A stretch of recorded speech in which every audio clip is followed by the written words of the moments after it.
여러분 안녕하십니까? 샘킴 프리칭 미션입니다.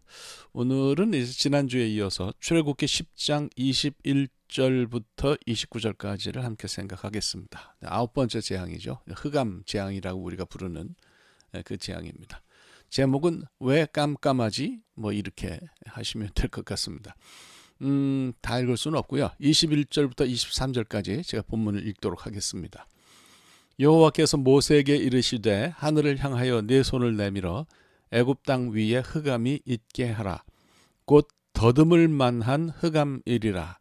모세가 하늘을 향하여 손을 내밀매 캄캄한 흑암이 3일 동안 애굽 온 땅에 있어서 그 동안은 사람들이 서로 볼 수 없으며 자기 처소에서 일어나는 자가 없으되 온 이스라엘 자손들이 거주하는 곳에는 빛이 있었더라. 자, 이제 뭐 사실 그 여덟 가지 재앙을 통해서 이전에 있었던 여덟 가지 재앙을 통해서 물리적으로는 거의 뭐 천장을 뚫었다. 이제 뭐 더 이상 사실 하나님이 더 치실 만큼 애굽에 남은 것이 없었다 이렇게 말씀을 드릴 수 있습니다. 뭐 때릴 만한 게 없으면 그러면 이제 그래도 여전히 바로가 말을 안 들으니까 하나님이 이제 때릴 만한 것이 없으니까 다음 작전으로 넘어가신 거죠. 메뚜기 때문에 뭐 곡식 잔량까지 다 소진이 되었다고 하니까 이제 뭐 더 사실 남은 게 없는데요. 그럼 뭐가 남았을까요? 애굽이 섬기는 주된 신이 남았다 이렇게 말씀을 드립니다. 아홉 번째와 열 번째는 애굽의 가장 큰 신 두 신이죠. 그러니까 하나는 태양신이고 하나는 이제 바로인데 그 가장 큰 신을 친 재앙이었습니다. 오늘은 이제 그 아홉 번째 재앙, 그러니까 말하자면 태양신을 박살낸 얘기부터 해보도록 하십시다. 이른바 흑암 재앙이죠. 말씀드린 것처럼 흑암은 말하자면 이제 애굽 신의 최고봉이 뭐냐면 이제 태양신이에요. 레라고 레라고 불리우는 애굽 신 가운데 가장 높은 신이 이제 태양신인데 이 태양신 이 레의 손발을 묶은 재앙이다.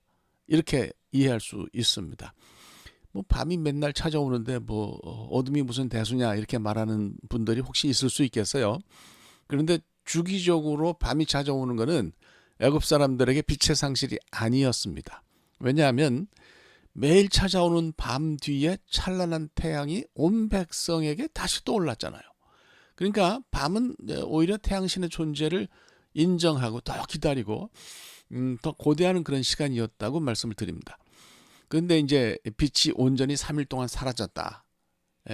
이거는 다시 뭐 3일 동안 밤 다음에 뭐 낮이 오는 게 아니고 3일 동안 사라진 거죠. 그 의미가 완전히 다릅니다. 빛을 더 이상 기대할 수 없는 그런 3일이 애굽 사람들에게 찾아왔습니다. 어둠이 이제 3일 동안 애굽의 온 눈을 덮었는데요. 이게 굉장히 고집스럽잖아요. 뭐 바로만 고집스러운 게 아니라 이제 그 바로 신하들도 다 고집스러운데 이 사람들에게 3일 동안의 흑암이 충분했을까? 물리적으로는 뭐 제가 볼 때 3일이 충분했을지에 대해서 의문을 가질 수 있지만 3이라고 하는 숫자가 가지는 신학적 의미를 생각하면 대답이 달리 나오죠. 여러분 3이 뭐예요? 완전수 아니에요. 그러니까 애굽이 경험한 흑암이 아주 완전한 수준이었다고 하는 그런 의미입니다. 히브리 말로 하면 이제 호셰크 아펠라인데요. 이 호셰크 아펠라를 우리말 성경은 어떻게 번역했냐면 더듬을 만한 흑암으로 21절에 그렇게 번역을 했습니다.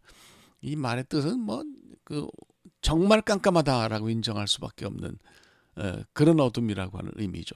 더듬는다는 건 뭐예요? 그거는 이제 만져서 체감한다는 뜻이니까 어둠을 만지는 느낌이 들 정도로 깜깜했다. 여러분 그런 경험이 있으세요? 어둠을 만지는 듯한 느낌. 진짜 아무것도 안 보이네. 왜 이렇게 깜깜하냐? 뭐 이렇게 이런 탄식을 주는 어둠이 그들에게 덮였습니다. 아펠라라는 단어는 어둡다는 거예요. 중요한 거는 경중이죠. 얼마만큼 심하냐 하는 건데 아펠라는 최고로 깜깜한 상태를 나타냅니다. 그러니까 호셰크 아펠라 호셰크는 어둠이고요. 아펠라는 최고로 깜깜한 상태인 거죠. 그러니까 아주 깜깜한 제일 깜깜한 그런 상태라는 거예요. 근데 이제 우리가 알아야 될 거는 이 말이 단순히 자연적인 어두움을 뜻하는 게 아니라는 거예요. 초자연적인 어둠이다라고 하는 의미가 이 안에 분명히 들어 있습니다. 그러니까 조금 어두우니까 뭐 불 켜자 뭐 이런 정도가 아니고 앞이 확실히 보이지 않는다. 이런 경지라는 거예요. 제가 이제 옛날에 젊었을 때죠. 20대 후반에 경기도 이동해서 그 한국 군대에 그 군목으로 일한 적이 있습니다. 관사가 교회에서 멀었어요. 그래서 이제 새벽 4시에 일어나 가지고 어둠 속을 걸어서 이제 새벽 기도를 하러 갔는데, 그때 찾아온 제가 경험한 느낌은 정말, 어둠은 정말 심각했습니다. 여러분, 그 도시의 어둠이라고 하는 건 어둠이 아니에요. 그 멀리 그 저 불빛들이 다 있잖아요. 그러니까 뭐 이렇게 아주 새까맣진 않아요. 그런데 불빛이 전혀 없는 산골의 어둠은, 이건 어떻게 설명해야 될까요? 뭐 이렇게 진흙 같은 것을 눈에다가 찰싹 붙인 것 같은, 정말 딱 관사를 나서면 아무것도 안 보입니다. 예, 정말 아무것도 안 보여요. 그러니까 랜턴이죠. 이게 플래시라고 우리가 그렇게 얘기도 하는데, 그게 없으면 한 발짝도 움직일 수 없는, 뭐 1m가 뭐예요? 30cm, 10cm 앞도 안 보이는 그런 어둠을 경험했던 기억이 납니다. 어떤 분들은 뭐 호시아크 아펠라를 개기일식이나 모래바람으로 설명을 하기도 하는데, 제가 볼 때는 웃기는 얘기예요. 그건 단어를 잘못 이해한 해석입니다. 본문의 어두움에는요, 호시아크 아펠라에는 빛이 1도 없었습니다. 애굽 사람이 등불을 켜도 켜지지 않았고요. 빛이란 걸 아예 그들이 생산을 하지를 못했어요. 그러니까 정확하게 표현하면 빛의 실종 상태였습니다. 제가 좋아하는 구약자 중에 로버트 알터라는 사람이 있어요. 이 사람은 이제 본문을 굉장히 깊이 읽고 본문을 가지고 이 구조적으로 서사비평적으로 본문을 이제 해석하는 분인데, 로버트 알터가 그랬어요. 이런 호시아크 아펠라는 빛이 차단된, 완전히 차단된 밀실에서나 느낄 수 있는 완벽한 어둠이다. 그죠? 예. 태양신 레가 하나님에 의해서 철저하게 감금됐다. 이렇게 설명할 수도 있겠습니다. 애굽이 최고로 여기는 태양신이 3일이나 실종되니까 이제 뭐 완전히 이제 이 사람들 까무라친 거죠. 그렇지 않겠어요? 실생활에서 느끼는 불편도 불편이지만은 가장 큰 신이 아주 뭐 철저하게 무력하게 묶였으니까 심리적으로도 굉장히 멘붕에 빠졌을 거예요.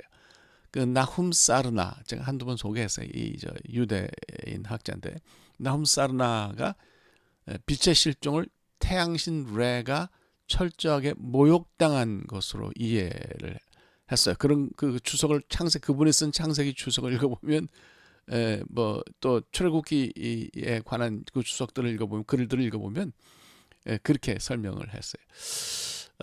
역설적으로요, 이스라엘이 거주하는 고센에는 빛이 있었습니다. 10장 23절 말씀을 읽어보면 온 이스라엘 자손들이 거주하는 곳에는 빛이 있었다, 이렇게 얘기를 하잖아요. 애굽 사람에게 사라진 태양신이 고센에 둥실 떴다. 이건 무슨 얘기입니까? 어떻게 이해됩니까? 여러분, 태양이라는 건요, 하나님 만드신 발광체예요. 제가 요즘 신명기를 쓰고 있는데, 신명기를 읽어보면 하나님이 그러셨어요. 이스라엘 백성이, 야, 너희들 절대 내가 만든 피조물을 섬기지 마라. 그걸 신으로 생각하지 마라. 이런 얘기를 하셨거든요. 그거 생각해야 돼요. 칼바르트가 왕년에 그런 얘기를 했습니다. 하나님 자체에서 나오는 근원적인 빛과 그분이 만드신 피조물이 생산하는 빛은 구별돼야 된다. 이거 저는 의미 있는 얘기라고 생각합니다. 애굽은 그걸 몰랐던 것 같아요.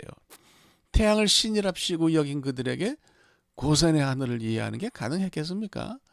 태양신이 하나님에게 이 멱살을 잡혀가지고 꼼짝 못하고 끌려가서 고센 하늘에 3일이나 처박혀 있었습니다.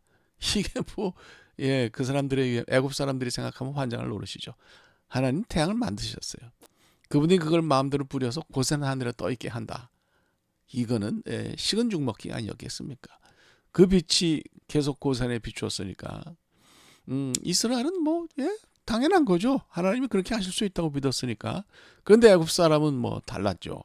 혹시 누군가 야야 고센에는 태양이 떴더라, 야 살아 있었대, 이런 소문을 퍼뜨렸다면 뭐 그거 자체가 난리가 아니었을까, 뭐 그런 생각이 듭니다. 애굽 사람들이 이제 고센에 떠 있는 배신자 레를 봤다면 실을 떨지 않았겠나, 뭐 이런 생각이 듭니다. 뭐 이 정도만 해도 우리가 여기서 결론을 뽑아낼 수 있죠. 하나님은요, 빛이신데 동시에 우리의 삶에 완벽한 어두움도 만들어낼 수 있는 분이에요. 그래서 저는 그런 생각해요. 하나님이 혹시 나한테 그 전에 리콜 하신 건 아닌가. 지난주 설교를 한번 들어보시면 무슨 얘기인지 이해하실 거예요. 근데 기억이 가물가물해요. 그걸 보면 하나님이 저에게 말씀을 건네실 때, 야 정신 차려라 그러실 때 그만큼 무관심했던 건 아닌가 그런 생각이 듭니다. 그분이 우리 삶에, 내 삶에 완벽한 어둠을 만드시는 그런 지경이 된다 그러면 이건 뭐 바로 보고 뭐라 그럴 수가 없는 거죠. 하나님 경고가 증폭이 되고 리콜을 알리는 편지가 우편물에 쌓여가는데 나는 모를 수가 있어요. 어쩌면 겉봉만 보고 내용은 잃지 않고서 그냥 이렇게 던져뒀을 수도 있습니다. 여러분 오늘 본문 읽으면서 묵상을 하면서 그런 생각이 들었어요. 우리가 누가 됐든지 하나님에게서 편지가 오면 그 편지를 서둘러서 개봉해야 되겠구나. 하나님이 내게 무엇을 원하시는지 그걸 잘 읽고 만약에 내가 그 길에서 벗어나 있으면 방향을 전환해야 하겠다는 생각이 듭니다. 어둠이 싫으면 오기 전에 막으면 되는 거죠. 여러분 삶에 빛만 있으시기를, 빛만 가득하기를 주님의 이름으로 축복합니다. 기도합시다. 하나님 오늘 주신 말씀 가운데서 다시 한번 우리의 삶에 빛만 가득하기를 원합니다. 어둠이 오기 전에 그것을 막게 하여 주시고 하나님만을 하나님으로 섬기는 우리가 되게 하여 주시옵소서. 예수 그리스도의 이름으로 기도합니다. 아멘.